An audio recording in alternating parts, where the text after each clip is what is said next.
Good evening students. Right now मैं आपको questions जो भेजूंगा वो बहुत ही ज़्यादा भेजने वाला हूँ इस बार, और जो क्वेश्चंस होंगे वो बहुत ही इम्पोर्टेंट होंगे।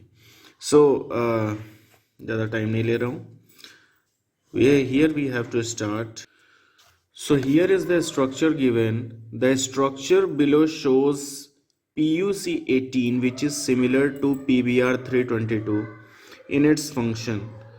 However, they differ in some of their restriction sites and the number of ORI region. यहाँ पर क्वेश्चन ये कह रहा है कि PUC 18 का स्ट्रक्चर PBR 322 की तरह सिमिलर होता है। As you see PUC structure, यहाँ पर PUC स्ट्रक्चर में आपको लैग जेड दिखाई दे रहा होगा, AMPR दिखाई दे रहा होगा, ओरी रीजन दिखाई दे रहा होगा, और इसमें PBR 322 की तरह 20 ओरी नंबर्स नहीं होते, इसमें मोर देन 100 होते हैं। सो इन दिस ये कहीं ना कहीं कुछ रेस्ट्रिक्शन साइट्स से और कुछ नंबर ऑफ ओरी रीजन को लेकर डिफरेंट होता है फ्रॉम PBR 322, क्योंकि जो ओरी नंबर है, ओरिजिन ऑफ रेप्लिकेशन, ये लमसम PBR 322 में अप्रॉक्सीमेटली 20 होता है।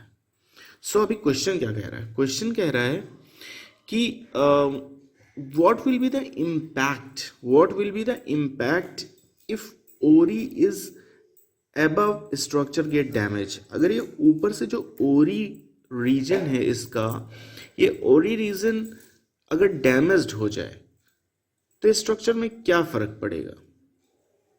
This is the main question.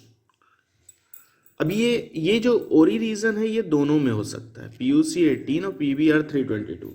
अगर इन दोनों में डैमेज हो जाए तो क्या फर्क पड़ेगा या क्या इफेक्ट आएगा?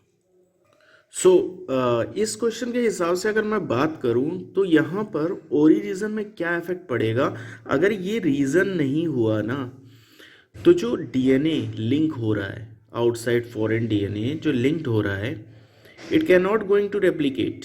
वो यहाँ पर एप्लीकेशन की प्रोसेस नहीं करेगा, and because of that the next part, the product formation, will not be discussed.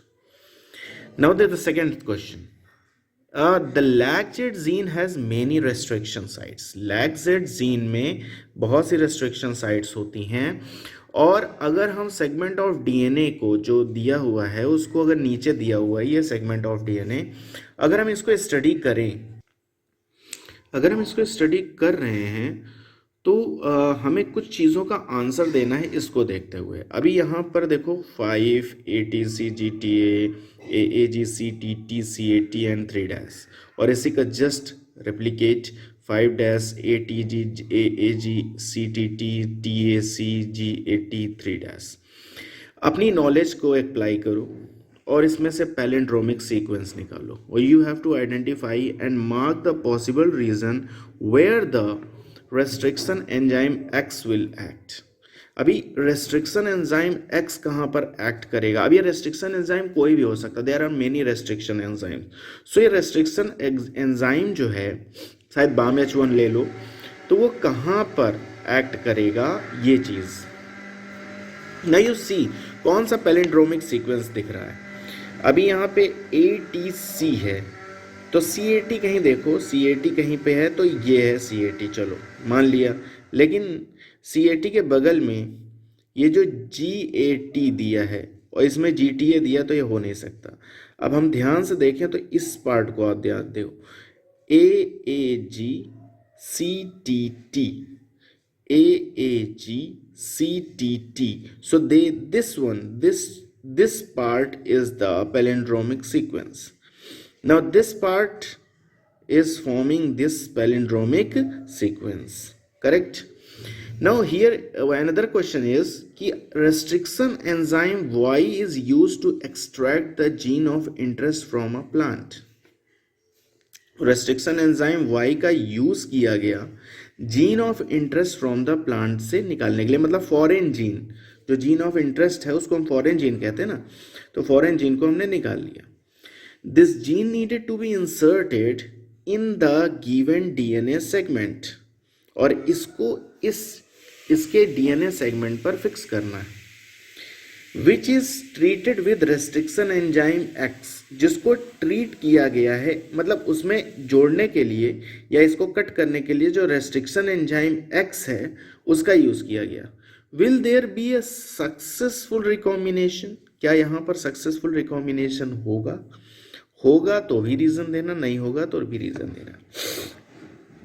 अब फर्स्ट क्वेश्चन हमसे ये कह रहा कि हमने रेस्ट्रिक्शन एंजाइम जो यूज किया है फॉरेन डीएनए को कट करने के लिए वो वाई किया है, और जो हमने प्लाज्मिड को कट करने के लिए रेस्ट्रिक्शन एंजाइम यूज किया है वो एक्स किया है।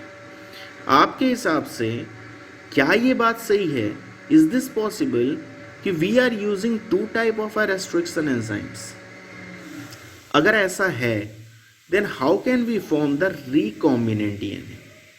क्योंकि इट्स नॉट बी पॉसिबल कि वाई एंजाइम जो रेस्ट्रिक्शन एंजाइम है वो जिस भी पार्ट को, जितने सेगमेंट को, जितने बेस पेयर्स में सेगमेंट को कट कर रहा हो, the same segment is going to be cut by X, and this criteria the formation of the recombinant DNA, अगर रेस्ट्रिक्शन एंजाइम वाई एक्सट्रैक्ट कर रहा है फॉरेन जीन को, तो रेस्ट्रिक्शन एंजाइम वाई को ही फॉरेन जीन के अलावा प्लाज्मिड में भी कट करना पड़ेगा, क्योंकि वाई दोनों एंजाइम सेम होने चाहिए, नहीं तो formation of recombinant DNA will not be possible. So ये एक आंसर है, clear? So here the answer is that will there be a successful recombination?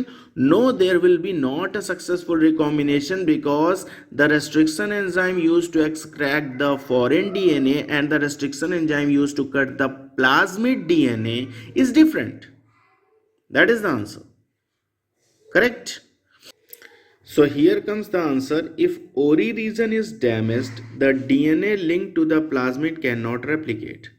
It means that cannot be any gene cloning. Now the restriction enzyme recognize and cut the standard palindromic sequence. Is this the sequence is correct?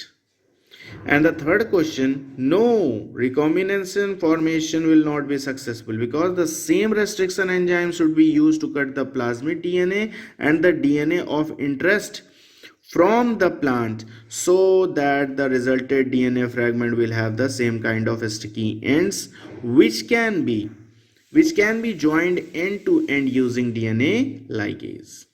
Now there is one more question.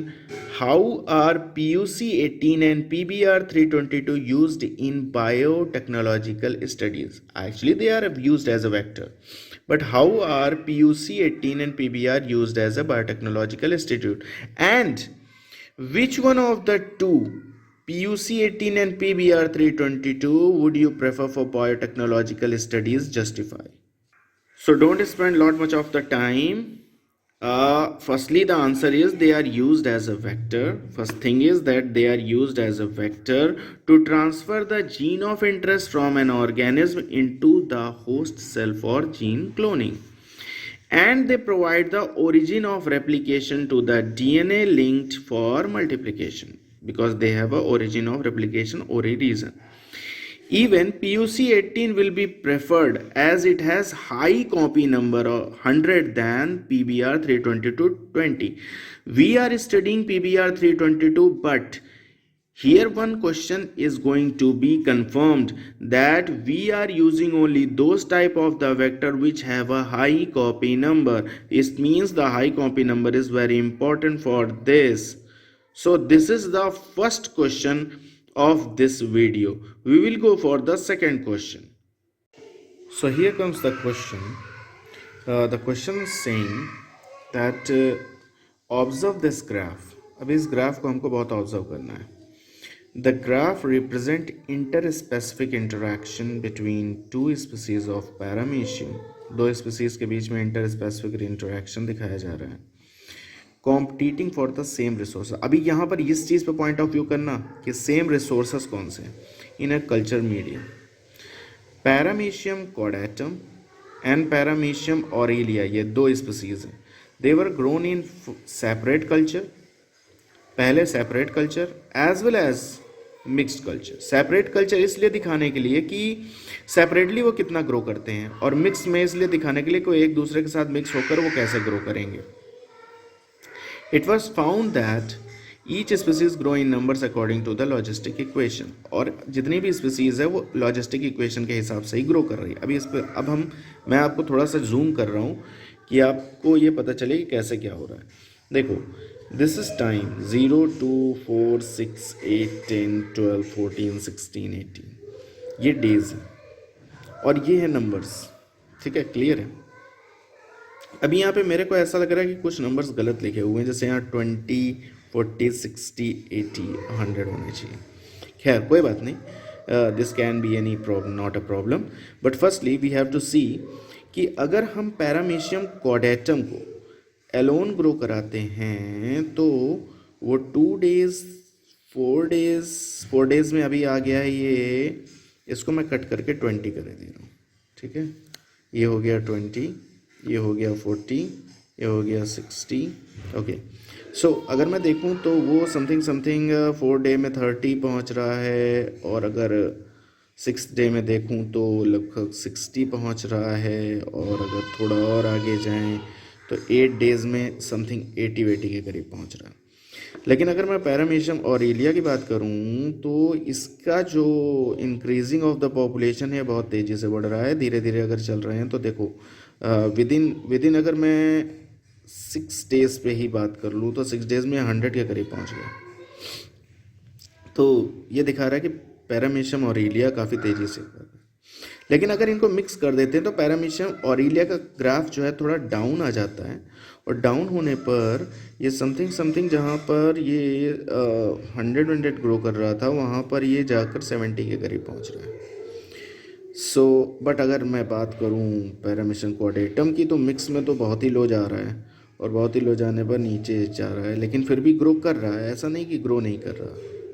चलिए कोई बात नहीं, चलते हैं questions पे, देखते हैं क्या है क्वेश्चन। सो यहाँ पे क्वेश्चन कह रहा है कि नेम द मैकेनिज्म इन विच 2 और मोर species compete with each other can coexist. मतलब एक साथ कॉम्पीट करने पर ये एक दूसरे के साथ कैसे कॉम्पीट कर रही हैं। देखो इसका सीधा सा आंसर है कि अगर 2 या ज़्यादा स्पीसीज, 2 और मोर स्पीसीज एक दूसरे के साथ कॉम्पीट कर भी रही हैं, so because of that, if 2 or more species are going to compete with each other, then basically there is only one point of view we have to understand. The point of view is they are going to participate in the resources, and this process is called as the resource partitioning. So resource partitioning is the part in which 2 or more species compete and can coexist with each other. And if you go for the principle or the above result, so we can say it is a competitive exclusion principle. It is based on the competitive exclusion principle in which 2 species are going to be compete with each other, and one species is going to be underlined, and because of that one species is going to be eliminated day by day. I will show you the answer right now, but I will to try to understand you about the frequent lining and the keywords, and because of that we can say this is associated with the principle of Gauss exclusion competitive principle. Let's see the answer.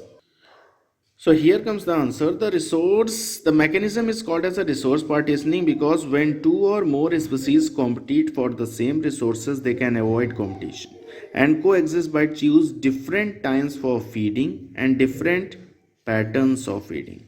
Even the second question says that competitive exclusion principle states that if 2 closely related species can compete for the same resources, they cannot coexist independently, and the competitively inferior one is eliminated by the superior one.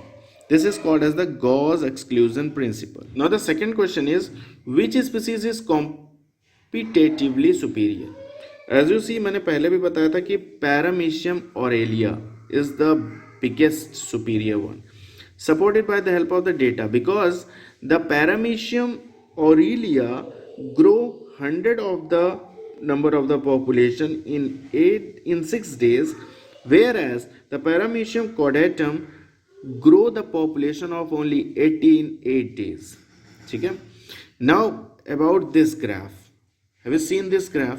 These two graphs are there, A and B, and here the question is arises that graph A and B shows below depict interaction between two species. दो species है, इनके बीच में interaction हो रहा है. ये A है, ये B है. A की population बढ़ गई अचानक से, A की population तो stable है. Which graph indicate mutualism. अभी म्यूचुअलिज्म का मतलब क्या होता है? एक साथ बराबर पार्टिसिपेट कर रहे हैं, म्यूचुअल वही होता है. So in this mutualism if they grow properly, if they grow at the same rate, then we can say it's mutualism. So here what we can say, here the thing is that the population size of A is going to increase and B is going to increase at the same rate, whether they started from any point of view. But here if we can say कि B की population बढ़ती चली जा रही है, A की population जहाँ पे थी वहीं की वहीं है. So because of that we can say only this graph is going to show the mutual relationship, because the both species are grow according to the same rate and according to their point of view. Now let's go to the answer. So here comes the answer.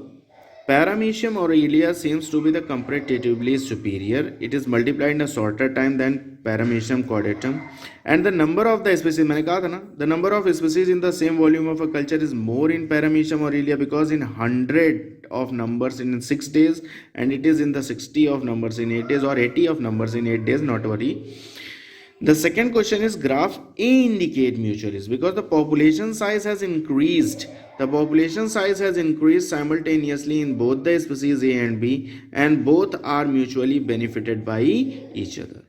So these types of the questions are very helpful to you. I will explain you each and every type of the question day by day, each and every time, and stay tuned with my channel if you really want to understand each and every question in a very short way. So all the best and be prepared for your exam, क्योंकि actually मैं यहाँ से जो भी चीज़ publish करूँगा या कोई भी टीचर आपको कोई भी चीज़ पब्लिश करेगा, it's up to you that how much you can understand, it's up to you how much you can learn, it's up to you how can you manage your time, how much time you will give to you for the self study, and even you have to revise each and every question whatever you learned during that time.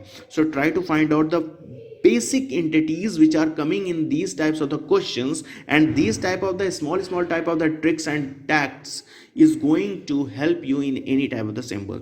So all the best and try to focus on your knowledge, and even I will send you some of the sample papers, you have to solve it, and also I'll have to give you the answers for that. And also one day or 2 days in a week, I think I'll just to go to provide you a MCQ questions, a worksheet, and you have to solve in the time limit. Within a time limit you will understand the question, within time limit you will understand that how much question you can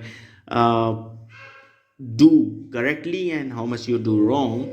And be sure that you are not using any type of the book, you have to only use your knowledge. Thank you, have a nice day, like, share, subscribe, and whatever you want do, but also have to understand each and every question seriously. Thank you, have a nice day.